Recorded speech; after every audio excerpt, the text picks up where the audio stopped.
मेरे प्यारे भाइयों और बहनों, आप सभी को प्रभु यीशु मसीह के नाम से मेरा प्यार भरा नमस्कार और जय मसीह की।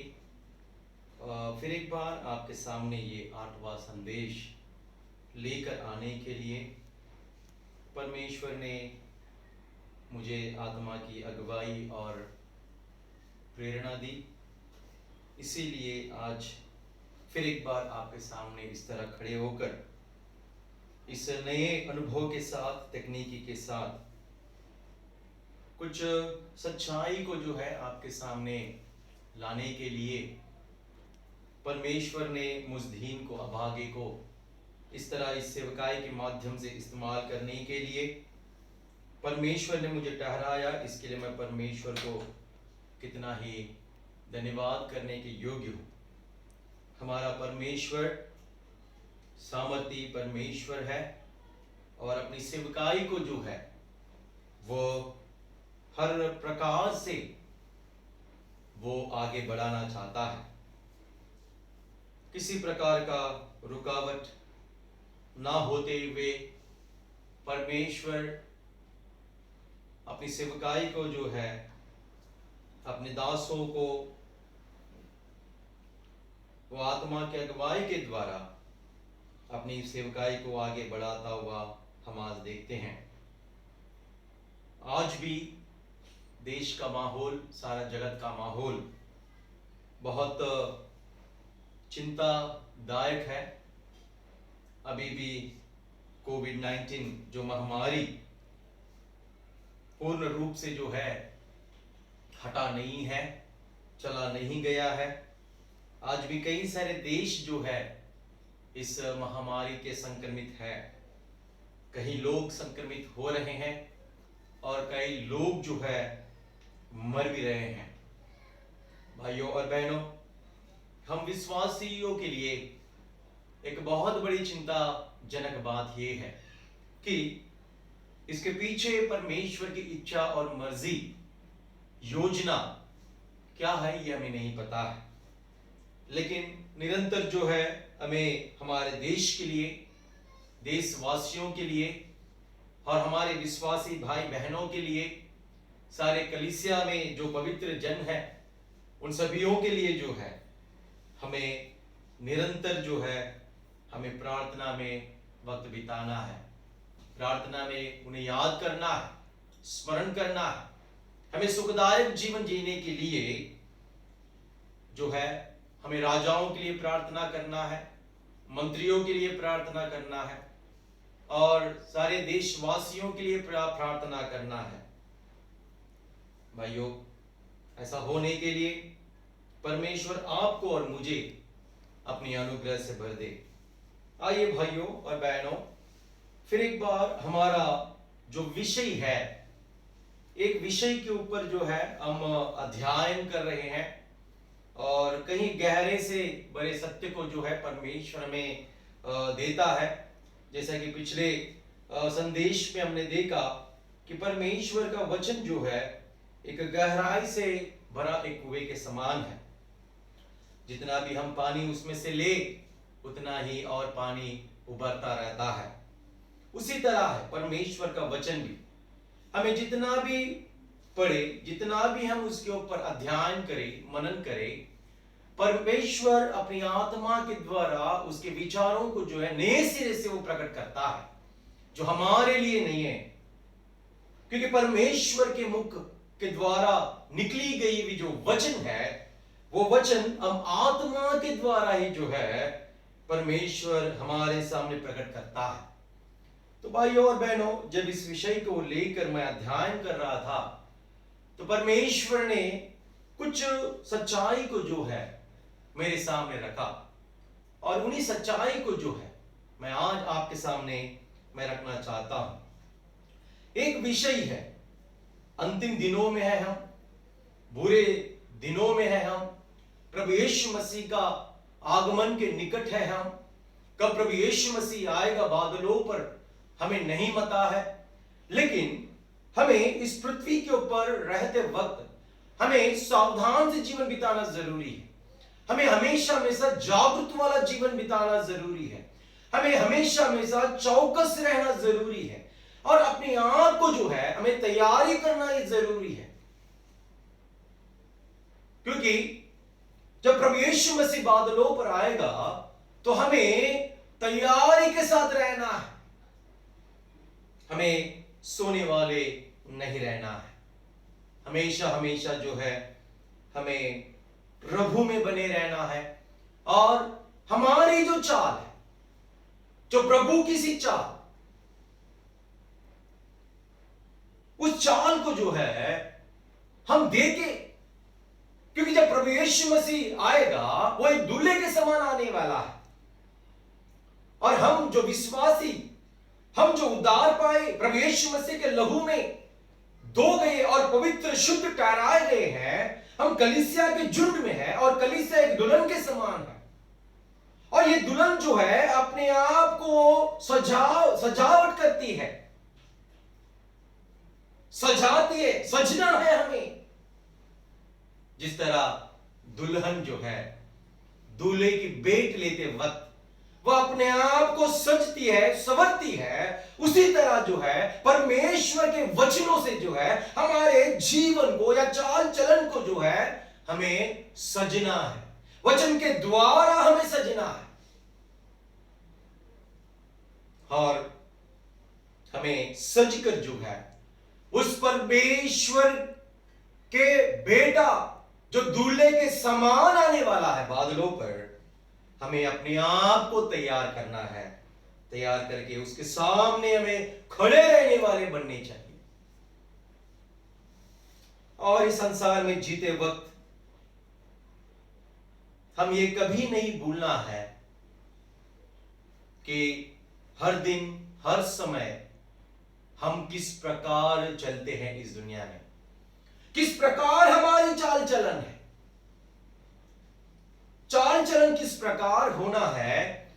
पौलुस ने अपने पत्र में, कई पत्रों में जो है उसने अच्छी तरह से लिखा है, जैसे कि हम इफिसियों के पत्र उसका 5वां अध्याय 15 वचन को लेकर जो है हम अध्ययन कर रहे हैं, कुछ सच्चाई को जो हम सीख रहे हैं, किस प्रकार हमारी चाल है। पौलुस ये इफिसियों को जो है ये कहता है कि कैसी चाल चलते हो। एक प्रश्न है, आज अंतिम दिनों में जो हम विश्वासी लोग, समाज के लिए, देश के लिए मसीह कह लेने वाले, अपने आप को, हमारा चाल चलन या हमारा जीवन का विधान किस तरह, या इस संसार में किस तरह एक दूसरे के प्रति हमारा व्यवहारिका है, प्रभु यीशु मसीह के प्रति हम किस प्रकार चाल चलन है जीवन बिताते हैं, या परमेश्वर के प्रति हमारा चाल चलन किस प्रकार है। कई प्रकार के चाल चलन हम परमेश्वर के ग्रंथ में हम देखते हैं। जिस परमेश्वर ने हमें बुलाया है उस परमेश्वर के प्रति हमारा योग्य चाल चलना है, सत्य के अनुसार हमें चाल चलना है, नए सिरे से हमें चाल चलना है, मसीही चाल चलना है। कई सारी बातें हैं, हमें देखना समझना जरूरी है।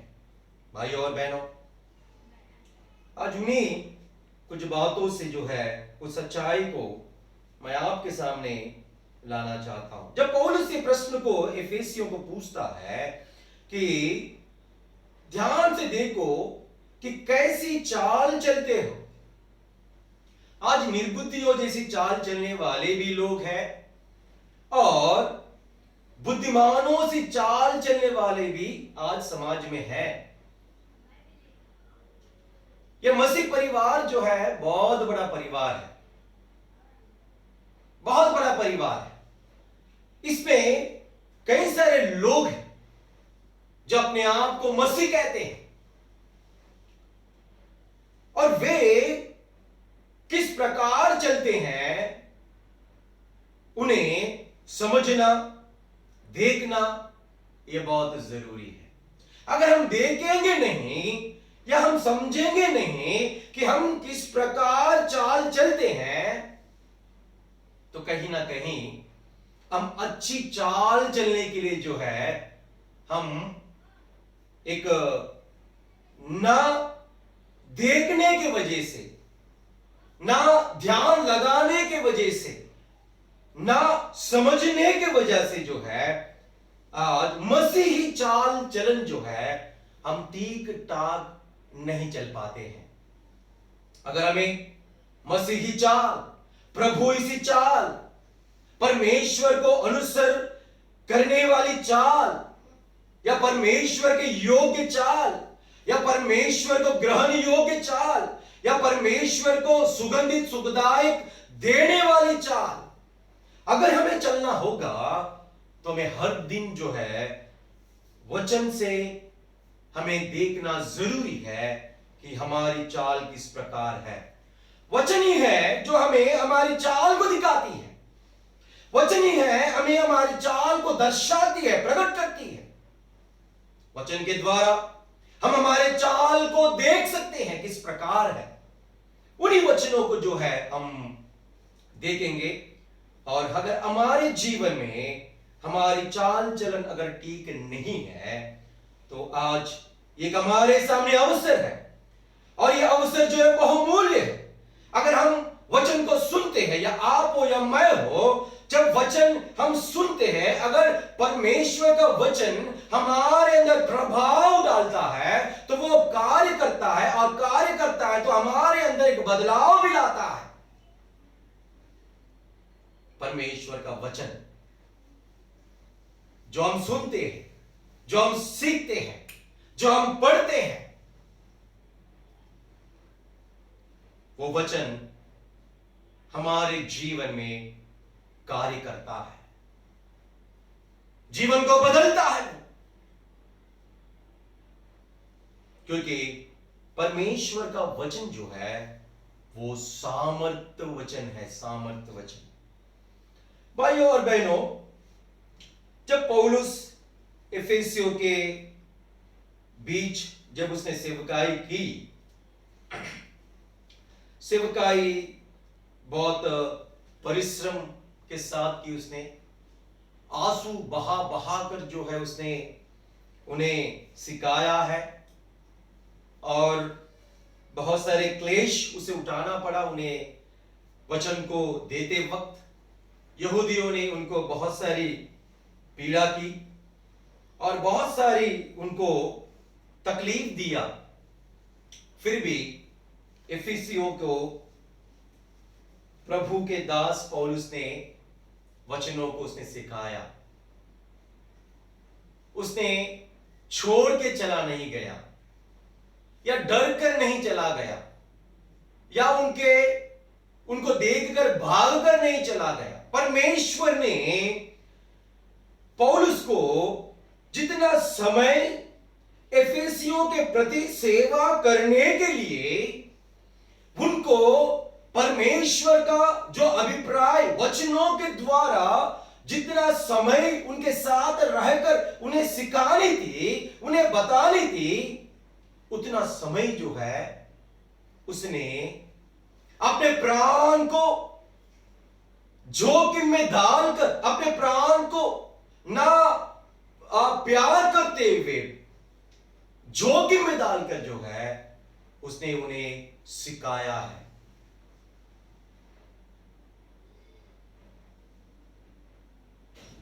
परमेश्वर ने उसको जितना समय दिया था उतना समय उसने ईमानदारी के साथ, विश्वास योग्यता के साथ अपने समय में उसने पूरी सेवा उसने किया है। आधा अधूरा उसने छोड़ा नहीं। उसकी सेवकाई एक परिपूर्णता से भरा है।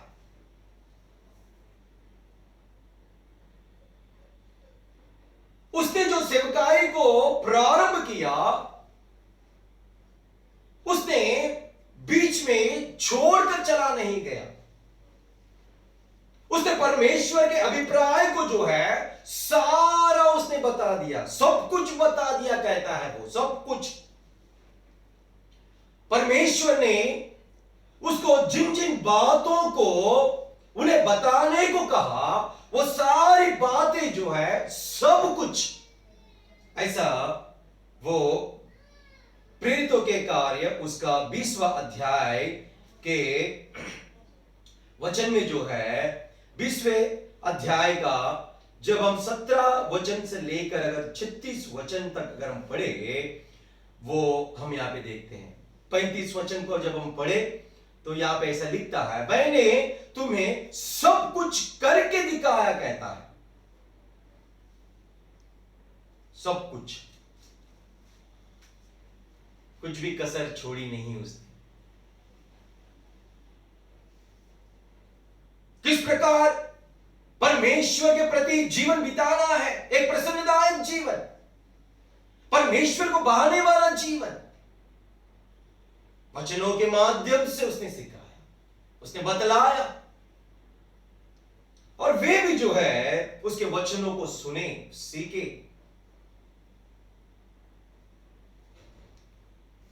क्योंकि जब हम इफिसियों का पत्र उसका पहला अध्याय का 13 वचन को जब हम पढ़ते हैं, वहां पे वो इस प्रकार लिखता है, क्या लिखता है? और उसी में तुम पर भी जब तुमने सत्य का वचन सुना, सत्य का वचन सुना, उन्होंने सत्य का वचन सुना, और प्रभु यीशु मसीह के बारे में भी उन्होंने सुना, वरन तुमने सचमुच उसी की सुनी, और जैसा यीशु में सत्य है उसी में सिखाए भी गए। कई सारी बातें हैं। इफिसियों के पत्र 6 अध्याय से बड़ा पत्र है। इस पत्र को अगर हम पढ़ेंगे तो कई बार जो है उसने उन्हें किस प्रकार से सिखाया है, उन शब्दों का इस्तेमाल करता हुआ हम यहां पे देखते हैं इन अध्यायों में। पौलुस ने उन्हें सिखाया, लेकिन परमेश्वर ने उसको जितना समय दिया, उस समय में उसने अपनी सेवकाई को पूरा किया, समाप्त किया, और समाप्त करके वो वहां से आगे बढ़ा। हम देखते हैं आगे बढ़ने से पहले उसने क्या किया, उसको एक चिंता थी कि ये जो एफएसी के लोग हैं, किस प्रकार उनका आने वाले जीवन परमेश्वर के प्रति होना है या होगा, उसके विषय में वो चिंतादायक था। और उसने क्या किया, उसने किसी और को सौंपा नहीं। आज कई लोग हैं, सेवकाई प्रारंभ करते हैं और प्रारंभ करके बीच में छोड़ देते हैं, और अपनी सेवकाई को जो है पूरी नहीं करते हैं और दूसरे को सौंप देते हैं। लेकिन पौलुस ने यहां पे क्या किया, हालांकि पौलुस ने बाद में तीमुथियुस को, इस कलीसिया को सौंपा है, अपोलोस भी को भी पौलुस ने सौंपा है, और यूहन्ना भी जो है उनके साथ रहकर एक सेवकाई का भाग भी बना है। लेकिन पौलुस इन एफेसियों लोगों को जो है, एफिसिया के कलीसिया के लोगों को जो है, जिन कलीसिया को परमेश्वर ने चुना है, ठहराया है, एक भवन के समान, एक मंदिर के समान, एक घर के समान, जिसमें कोई निर्दोष ना हो, जो शुद्ध, जो पवित्र, ऐसा प्रभु यीशु मसीह के लहू में उन्हें शुद्ध करके ठहरा कर जो है, जिस कलीसिया को उसने स्थापना की है या स्थापित किया है, उस कलीसिया को परमेश्वर के हाथों को उसने सौंप दिया।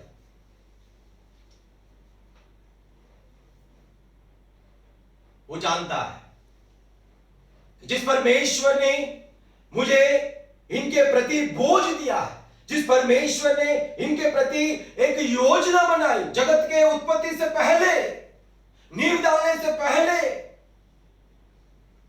उसने एक योजना बनाई।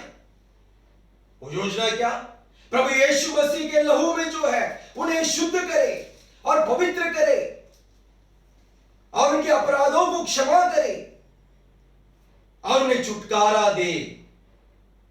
जिस परमेश्वर ने इस प्रकार की योजना बनाई और जिस परमेश्वर ने उन्हें सत्य वचन सुनाया और उद्धार का सुसमाचार सुना के जो है, जिन्होंने विश्वास किया है, प्रतिज्ञा की हुई पवित्र आत्मा की छाप लगाई। और जिस परमेश्वर ने अपने एकलौते पुत्र को जो है इन अन्य जातियों को देकर जो है एक बलि पशु के समान, जो ये अन्य जाति उस बलि पशु के लहू के द्वारा, यीशु मसीह के लहू के द्वारा शुद्ध हो जाए और परमेश्वर को जो है प्रियजन बन जाए।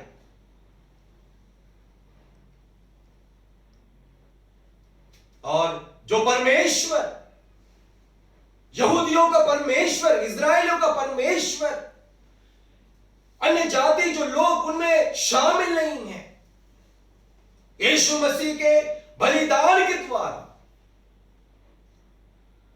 द्वारा उन्हें दोनों को एक पुरुष के समान उसने बना, एक नया पुरुष के समान परमेश्वर के सामने खड़ा किया।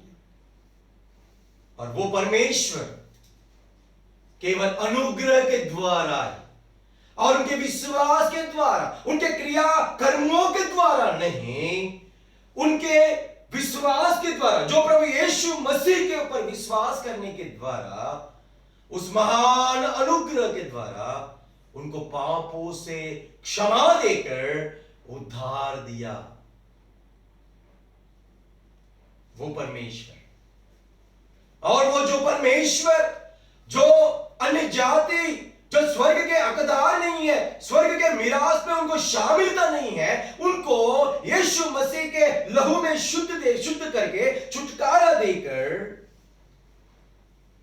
स्वर्ग का मिरास में जो है शामिल करा, हकदार उसने दिया। उस परमेश्वर को उसने सौंपा, जिस परमेश्वर को कभी भी जाने नहीं, जिस परमेश्वर को कभी भी पाने नहीं वाले, जिस परमेश्वर के बारे में, उसके सच्चाई के बारे में, उसके अच्छाई के बारे में, जो सारे सृष्टि का मालिक है, कभी भी वे नहीं जानते थे। परजन थे, परदेशी थे, आशाहीन थे, परमेश्वर के दूर थे, निकट नहीं थे। ऐसे लोगों को जो है उस परमेश्वर ने अपनी दया के अनुसार, अपनी करुणा के अनुसार प्रभु यीशु मसीह ने उन्हें निकट लिया, समीप किया। उस परमेश्वर को उसने क्या किया? जो परमेश्वर एफेसी अन्य जातियों के प्रति इस प्रकार की योजना बनाई, इस प्रकार की विचारधाराएं हैं, इस प्रकार की सोच रखता है, उस परमेश्वर को ही जो है उसने प्रथम सौंप दिया। जो परमेश्वर उन्हें संभालने वाला है, जो परमेश्वर उनके चाल को स्थिर रखता है, जो परमेश्वर उन्हें ठोकर ना खाने देता है, जो परमेश्वर उन्हें युगान युग तक जो है संभाले रखता है, और वो परमेश्वर जो अपनी कलीसिया में जो है, जो शिरोमणि प्रभु यीशु मसीह है, उस प्रभु यीशु मसीह के वे एक अंग के समान हो जाए और उसमें बने रहे।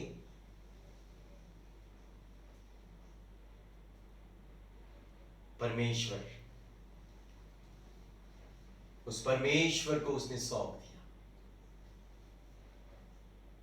ताकि वे सुरक्षित रहे, ताकि परमेश्वर उन्हें अच्छी तरह से देखभाल करे, ताकि परमेश्वर उनके ऊपर निगरानी रखे, ताकि परमेश्वर उनके ऊपर अपनी दृष्टि रखे।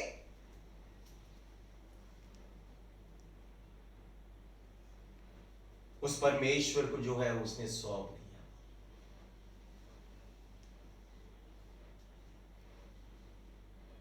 हालांकि बाद में तिमोथियस को वहां पे रखा, अपोलोस को वहां पे रखा, यूहन्ना भी जाके वहां पे रहा और उन्होंने कलीसिया को संभाला। परमेश्वर की योजना कितना विभिन्न है भाइयों और बहनों। पौलुस ने इफिसियों की लोगों को जो है, उस कलीसिया को जो है परमेश्वर को सौंप दिया। और दूसरी बात हम ये देखते हैं, परमेश्वर को उसने सौंपा और उसके अनुग्रह वचन को उसने सौंप दिया।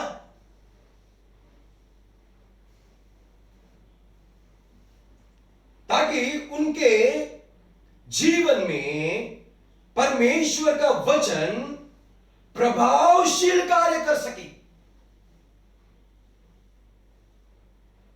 अब पौलुस उनके जीवन में कार्य नहीं करने वाला है, लेकिन जो वचन अनुग्रह वचन है, वो वचन जो है सदा के लिए रहता है, युगानुयुग रहता है। मनुष्य जो है घास के समान है, वो थोड़े दिन दिखता है, फूलता है, लेकिन मिट भी जाता है। लेकिन पौलुस ने उन्हें परमेश्वर के वचन को सौंप दिया, ताकि परमेश्वर का वचन उनके जीवन में जो है प्रभाव डाले और कार्य करे।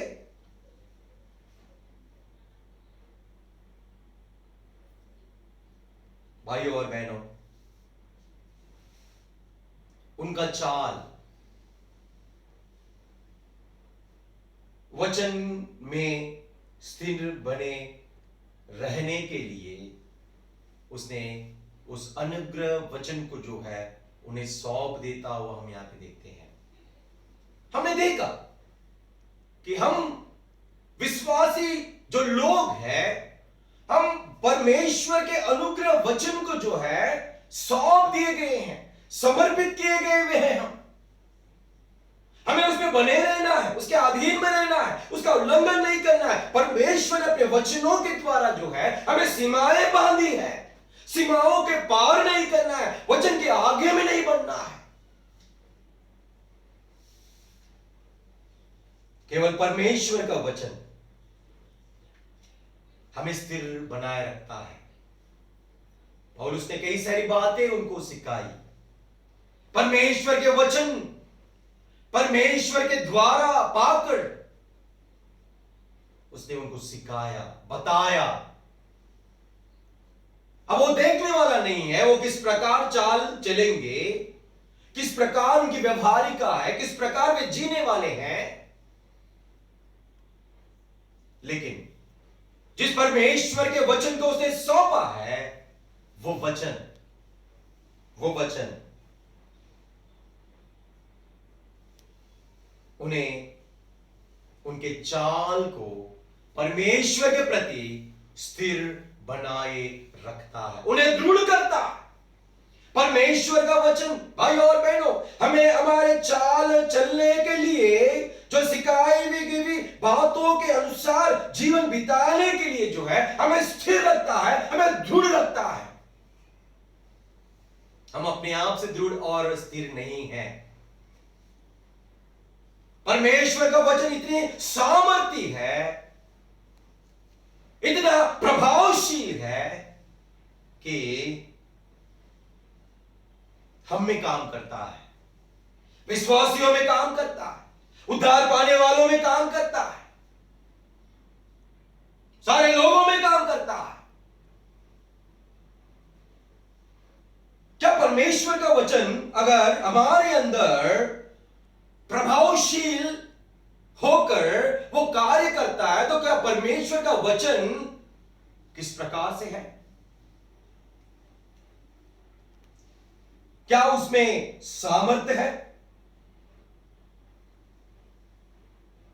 हां भाई, परमेश्वर के वचन में सामर्थ्य है, सामर्थ्य। और उसी सामर्थ्य के अनुसार परमेश्वर हमें कार्य करता है, कार्य करता है। परमेश्वर हमारे अंदर उसके वचन के सामर्थ्य के अनुसार वो कार्य करता है।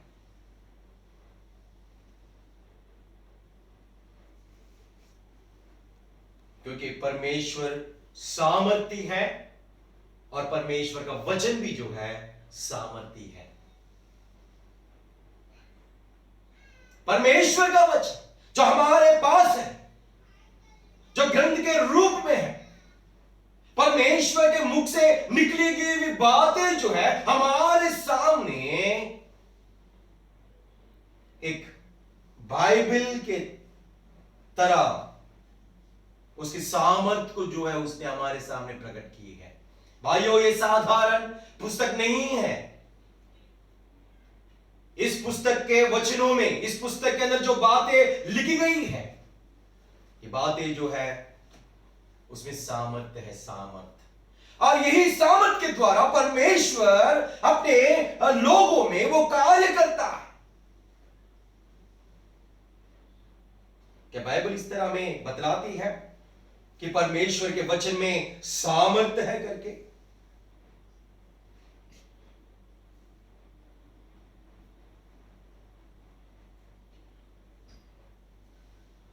किस प्रकार परमेश्वर का वचन हमारे अंदर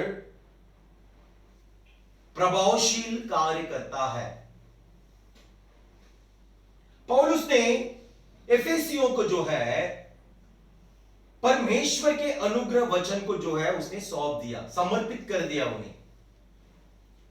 अब परमेश्वर का वचन जो है उनके चाल चल में या उनके जीवन में प्रभावशील कार्य करेगा। अगर एक व्यक्ति के अंदर परमेश्वर का वचन प्रभावशील कार्य करना है तो वो किस प्रकार से होगा, इसकी प्रक्रिया क्या है, किस प्रकार परमेश्वर का कार्य जो है हमारे अंदर कार्य करेगा? क्योंकि पौलुस उसके साथ नहीं रहने वाला है।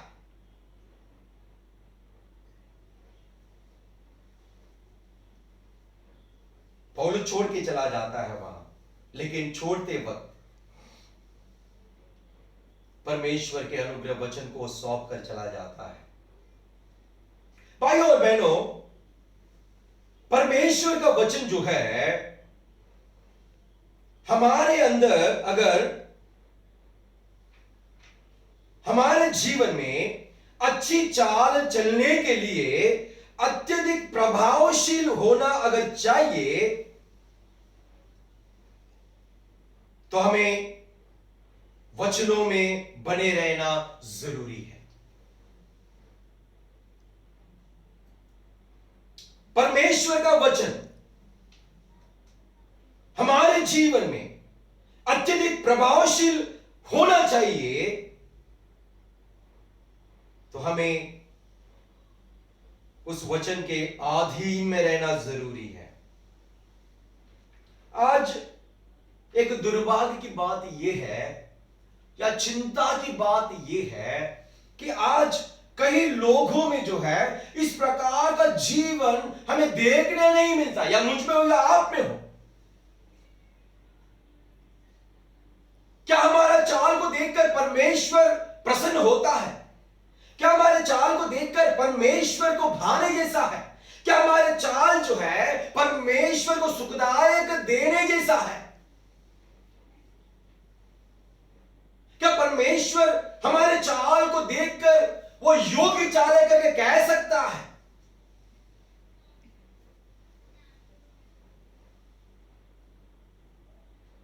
अगर इस प्रकार का चाल हमारे जीवन में अगर नहीं दिखता है, आज हम कई लोगों को इस प्रकार के देखते कि उनके जीवन में जो है परमेश्वर का वचन नहीं दिखता है। उनके जीवन में परमेश्वर जिन वचनों के द्वारा उन्हें स्थिर करना चाहता है, उन्हें बनाना चाहता है, उन्हें ठीक ठाक करना चाहता है, या जिस प्रकार से उनकी चाल जो है परमेश्वर के योग्य रहना चाहिए, वो नहीं दिखता है। उसका कारण क्या है? क्या कारण है? क्या उन्होंने कभी वचन सुना नहीं? क्या कभी उन्होंने वचन पढ़ा नहीं?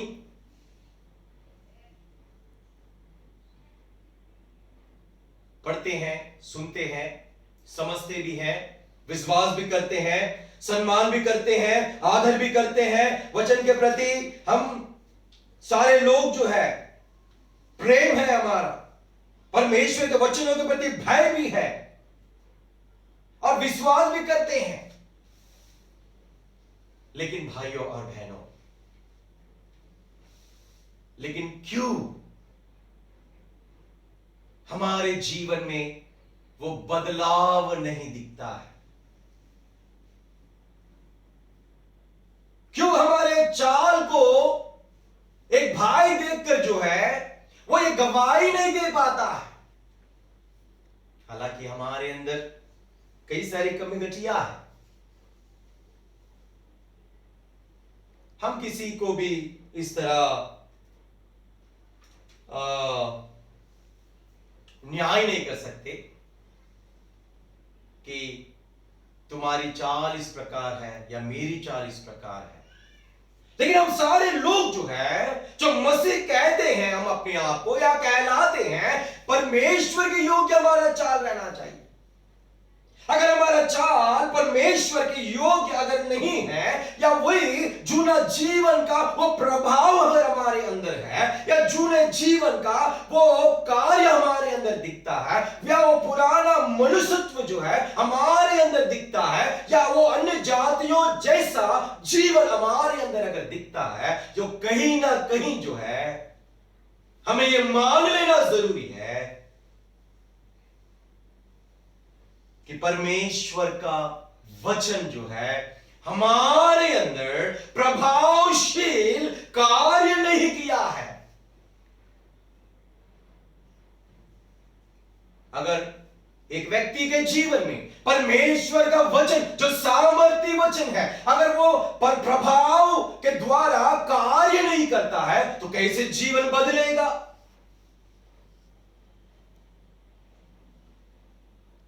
एक व्यक्ति का जीवन बदलने का आधार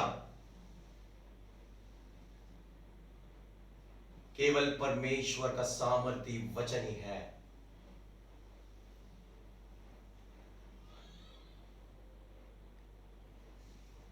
आज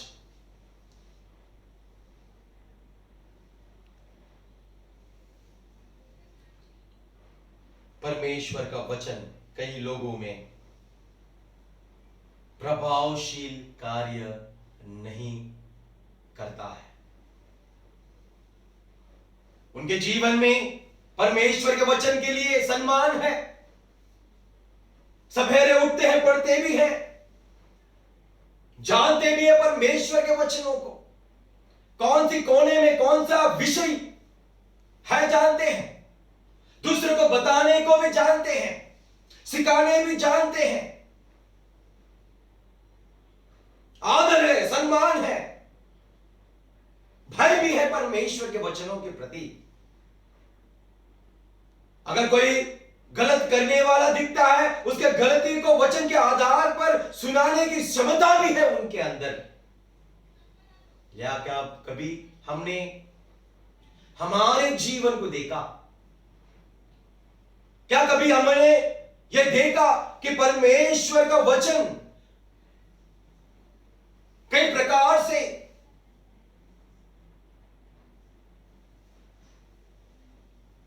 हम सम्मान देते हैं, लेकिन क्या वो वचन हमारे अंदर, हमारे जीवन, हमारे चाल में वो कार्यशील हुआ है? उसका प्रभाव क्या हम में आया है?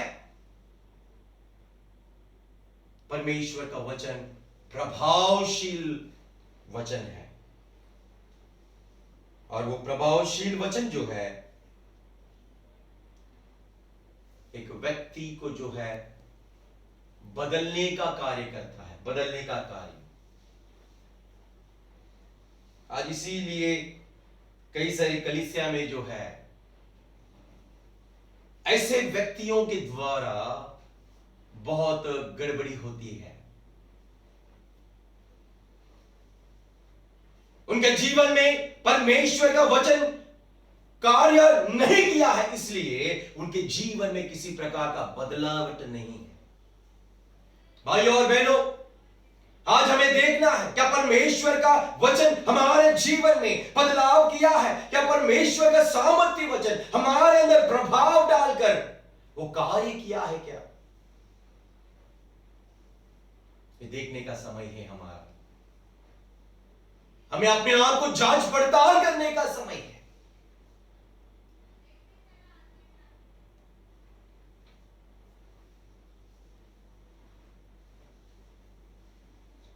इसलिए जिनके जीवन में परमेश्वर का वचन प्रभावशील कार्य नहीं करता है, उनके जीवन में किसी प्रकार का बदलावट नहीं होता है। अगर बदलावट नहीं होता है तो किस प्रकार जो है हम चाल चलते हैं, या किस प्रकार हम परमेश्वर के प्रति हमारा चाल होगा, यह हम समझ सकते हैं। जीवन में बदलावट नहीं है तो कैसे हम परमेश्वर के योग्य चाल चल सकते हैं, या बुद्धिमानों से चाल चलते हैं। परमेश्वर का वचन सामर्थ्य है, और परमेश्वर के वचनों में सामर्थ्य है, इसलिए मनुष्य के अंदर वो प्रभावशील कार्य करता है। इसके लिए मनुष्य बदलता है। पौलुस ने कई बार उन सामर्थ्य वचनों को जो है उसने जिक्र किया है, क्योंकि परमेश्वर का वचन में सामर्थ्य है और वह स्वयं सामर्थ्य परमेश्वर है।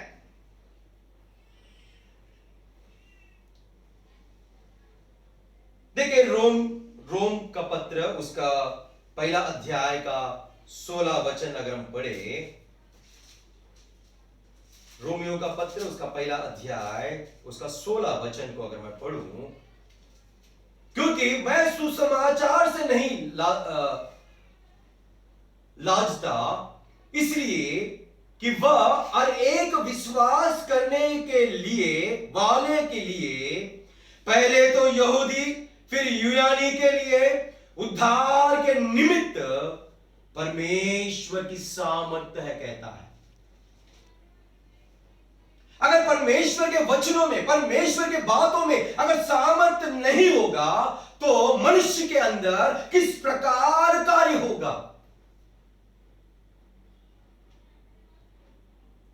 अगर मेरे अंदर या आपके अंदर बदलावट है तो परमेश्वर के वचन जो सामर्थ्य है उसी के द्वारा यह कार्य संभव हुआ है। हम अपने से नहीं बदले हैं भाई और बहन,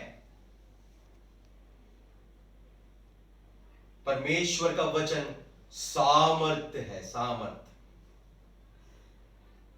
विश्वास करने वालों के लिए,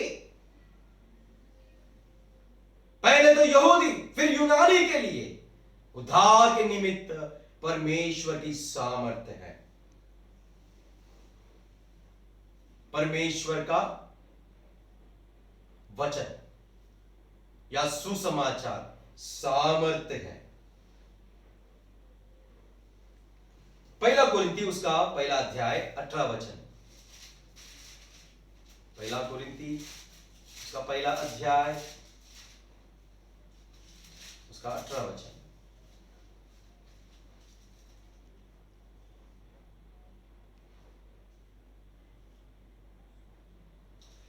क्योंकि क्रूस की कथा नाश होने वालों के लिए मूर्खता है, परंतु हम उद्धार पाने वालों के लिए परमेश्वर की सामर्थ्य है। मूर्खता किसके लिए है? क्रूस की कथा नाश होने वालों के लिए मूर्खता है, परंतु हम उद्धार पाने वालों के लिए परमेश्वर की सामर्थ्य है। ये पौलुस ने भी जिन बातों को जिनको भी सुनाया, पौलुस ने जिन वचनों को लोगों को सुनाया, या वो अविश्वासी हो या विश्वासी हो, वो परमेश्वर का वचन जिसमें सामर्थ्य है, उन्हीं वचनों को उसने सिखाया, सुनाया, और उन वचनों के द्वारा ही जो है लोगों के जीवन जो उद्धार पाने वाले हैं, विश्वासी लोग हैं, उनके जीवन में प्रभावशील कार्य करता है। परमेश्वर के वचन में सामर्थ्य है। और जब हम याकूब का पत्र उसका पहला अध्याय का 21 वचन को अगर हम पढ़े, इसलिए सारी मलिनता और भैरभाव की बढ़ती को दूर करके उस वचन को नम्रता से ग्रहण कर लो जो हृदय में बोया गया और जो तुम्हारे प्राणों का उद्धार कर सकता है। और 22 वचन, परंतु वचन पर चलने वाले बनो और केवल सुनने वाले ही नहीं जो अपने आप को धोखा देते हैं।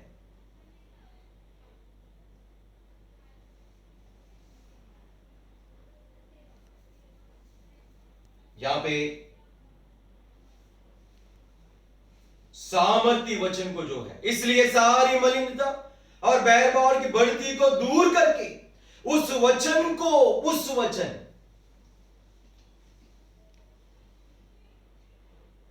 किस वचन को? सामर्थ्य वचन को नम्रता से ग्रहण कर लो, कहता है।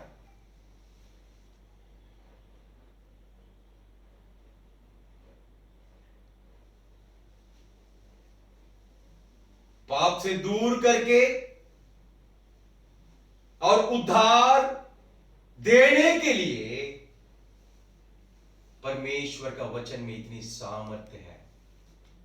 पापी को पाप से छुटकारा देकर छुड़ाने के लिए या उद्धार पाने के लिए जो है परमेश्वर का वचन इतनी सामर्थ्य से भरा है।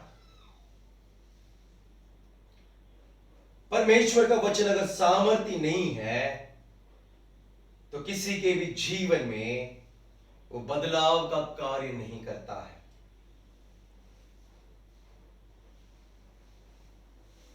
लेकिन आज कई लोग हैं जो कि परमेश्वर के वचन को सुनकर भी तुच्छ जानते हैं।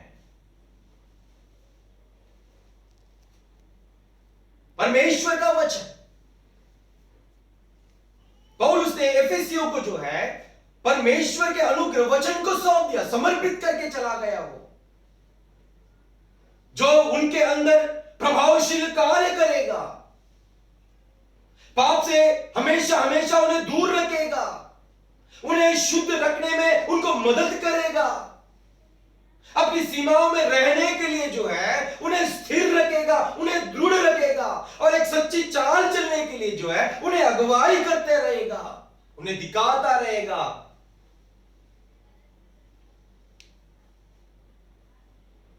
भाइयों और बहनों, अगर हमारे जीवन में बदलावट नहीं है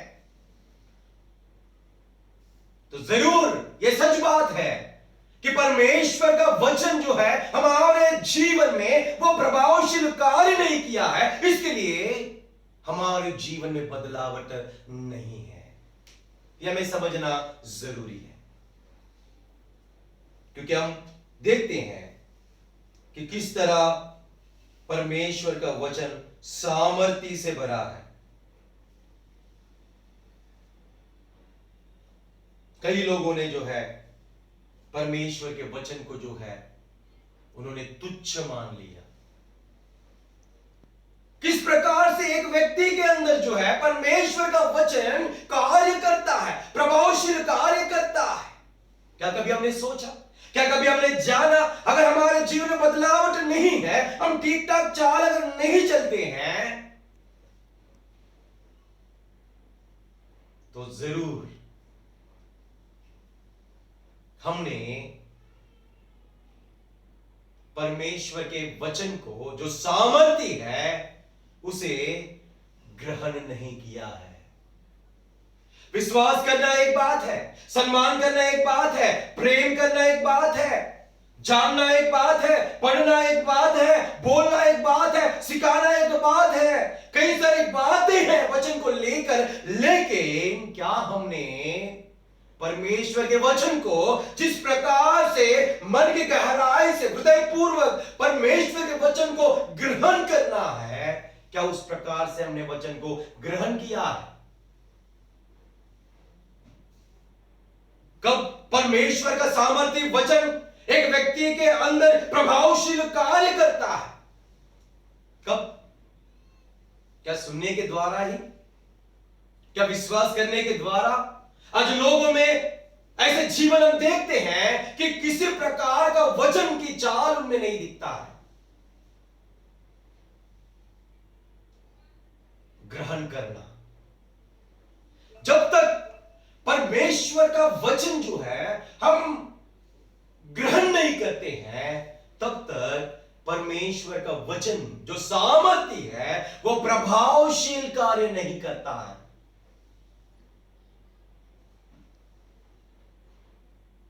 अगर परमेश्वर का वचन हमारे जीवन में प्रभावशील कार्य करना है या हमारे जीवन में बदलावट अगर हमें लेना है या पाना है, तो पहला प्रथम हमें क्या करना जरूरी है? पहला प्रथम हमें परमेश्वर के वचन जो सामर्थ्य है उसे मन में या हृदय में जो है ग्रहण करना जरूरी है। जब हम ग्रहण करते हैं तब परमेश्वर का वचन हमारे जीवन में कार्य करता है।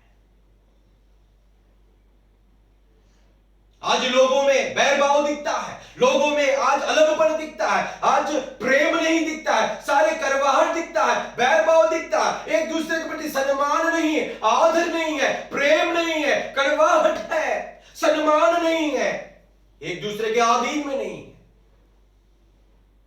एक मन नहीं है, एक चित्त नहीं है, क्रोध है, नम्रता नहीं है, दीनता नहीं है, संयम नहीं है, कड़वाहट है, कड़वाहट।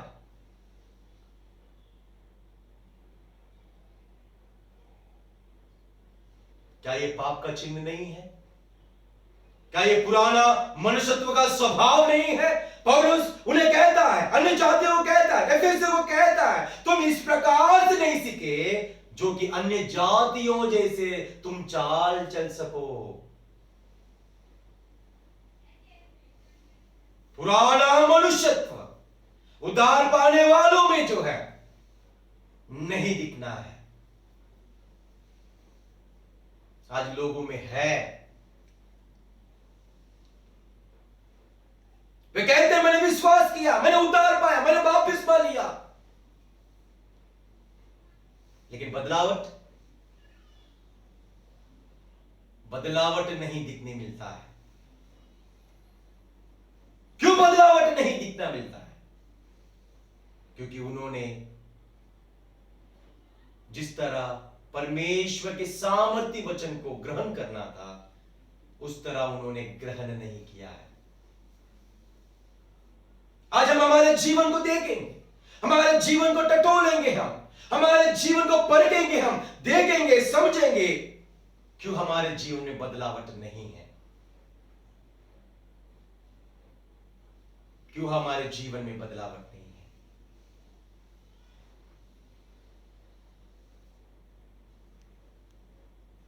ये देखना जरूरी है।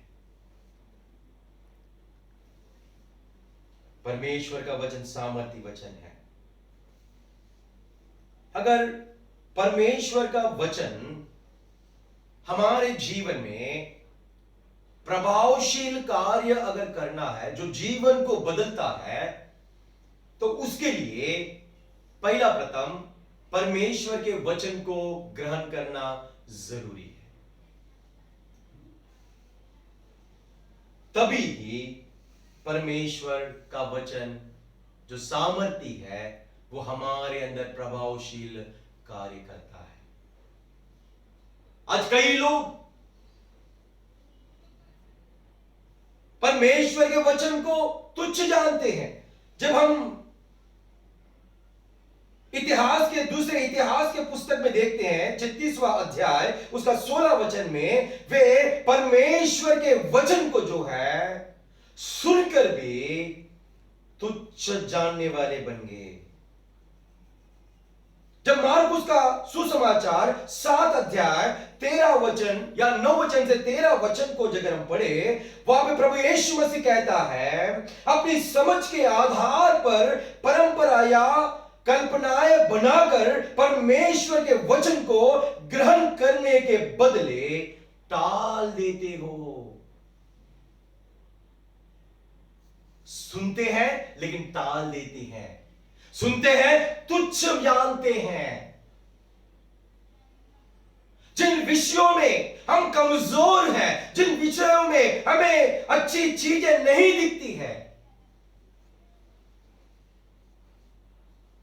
जिन विषयों में हमारे जीवन में बदलावट नहीं है, उन विषयों को जो है, उन वचनों को जो हमें लेना है, सीखना है और हमारे जीवन में बदलावट लेना है वचन के द्वारा, वो हम क्या करते हैं? तुच्छ जानते हैं। हमारे कल्पनाओं को जो बीच में लाते हैं, परमेश्वर के वचन के बीच में हमारी परंपराओं को लाते हैं। प्रभु यीशु मसीह यहूदियों को यह बात कहता है, अपनी समझ के आधार पर परंपरा या कल्पनाएं बनाकर, अपनी समझ के आधार पर, मतलब परमेश्वर का वचन अगर हम ग्रहण करें तो वो हमारे जीवन में कार्य करेगा, हमारे जीवन को बदल देगा। लेकिन हम बदलावट ना चाहते हुए परमेश्वर के वचन को हमारे कल्पनाओं के आधार पर उसे रोक देते हैं। हम हृदय में नहीं लेते हैं, स्वीकारते नहीं हैं, मानते नहीं हैं, ग्रहण नहीं करते हैं, अंगीकार नहीं करते हैं। इसके लिए परमेश्वर का वचन हमारे जीवन में कार्य नहीं करता है। प्रेरितों का कार्य उसका 8-14 वचन में अगर हम देखें, सामरियों ने परमेश्वर का वचन मान लिया, कहता है, मान लिया,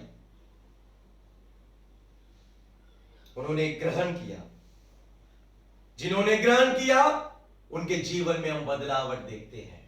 जिन्होंने ग्रहण किया उनके जीवन में परमेश्वर का सामर्थ्य वचन प्रभावशील कार्य करता है, कार्य किया है। सामरियों ने परमेश्वर के वचन को मान लिया, इसलिए उनके जीवन में वचन बदलाव का कार्य किया हम देखते हैं। उसी प्रेरितों का कार्य 13 अध्याय 46वां वचन अगर हम देखें, यहूदी लोगों ने परमेश्वर का वचन को दूर कर दिया, अपने पास से हटा दिया, उन्होंने ग्रहण नहीं किया। भाइयों और बहनों,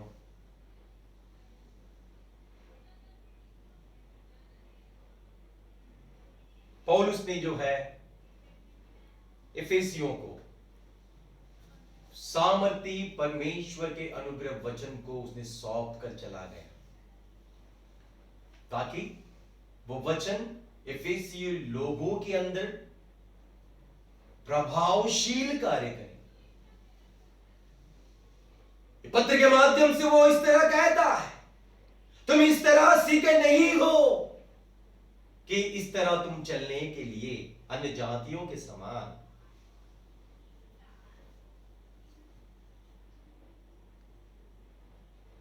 कई सारे वचनों के आधार लेकर अगर हम ये सिद्ध कर पाए एफेसियों के लिए, तो जिस प्रकार से उनको वचन ग्रहण करना था, जिस प्रकार वचन को ग्रहण करके वचन उनके जीवन में बदलावट पूरी तरह से लानी थी, वो काम जो है उनके जीवन में नहीं हुआ। इसलिए पौलुस इस पत्र के माध्यम से उनसे कहता है, क्या कहता है? इस प्रकार चलने के लिए तुम इस तरह सीखे नहीं हो, कहता है। अन्य जातियों के समान तुम मत चलो, कहता है। वे अपने मन की अनर्थ रीति पर चलते हैं। अन्य जातियों के समान ना चलो, कहता है।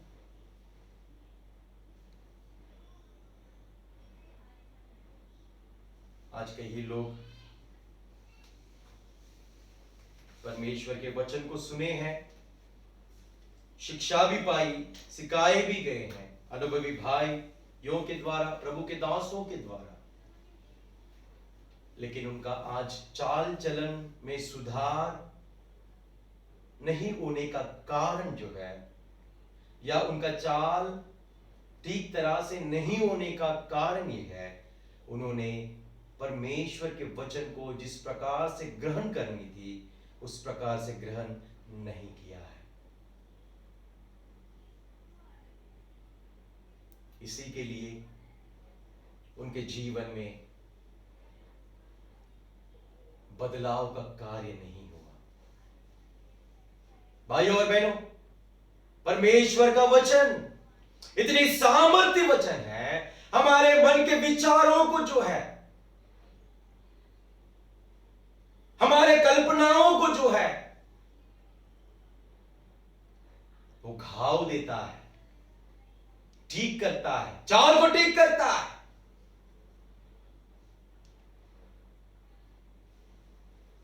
अगर हमारे जीवन में बदलावट अगर नहीं है तो हमें बदलना जरूरी है।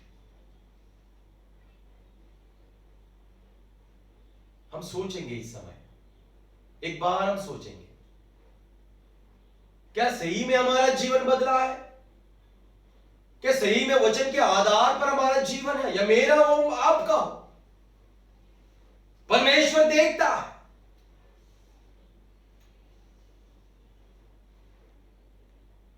परमेश्वर का सामर्थ्य वचन जो है प्रभावशील कार्य करता है।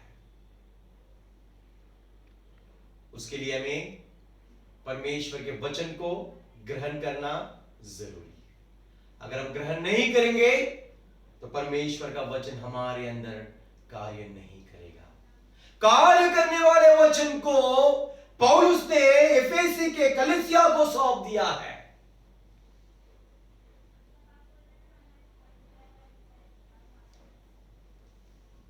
लेकिन कुछ कमी घटिया रह गई उनके जीवन में। जिस प्रकार सुधारना था, जिस प्रकार उनका जीवन रहना चाहिए था, कई बार पौलुस इस प्रकार के कहता है कि तुम परमेश्वर के प्रिय जनों जैसे चाल चलो, परमेश्वर के नाई चाल चलो, कहता है। इसका मतलब उनका चाल, जिस परमेश्वर ने उन्हें बुलाया है, परमेश्वर के प्रति जिस प्रकार से योग्य चाल चलना था उन्हें, उस प्रकार की चाल वे नहीं चल पाए। इसका कारण यही है कि परमेश्वर का वचन उन्होंने जिस तरह उनको ग्रहण करना था उस तरह ग्रहण नहीं करने की वजह से वो कार्यशील नहीं हो पाया। भाइयों और बहनों, अगर आज भी हम परमेश्वर के वचनों को एक ग्रहण करके दूसरा ग्रहण नहीं करना, यह अच्छी बात नहीं है। सारी बातें परमेश्वर जो अपने ग्रंथ में अपनी बातों को दिया है, अपने वचनों को दिया, जो हमारे जीवन में लागू करना है, लेना है। भोजन के समान है, खाना है हमें, पानी के समान है, पीना है हमें, नमक के समान है, स्वाद चखना है हमें, दूध के समान है जो पौष्टिक हमें देता है, उदार में बढ़ोतरी देता है।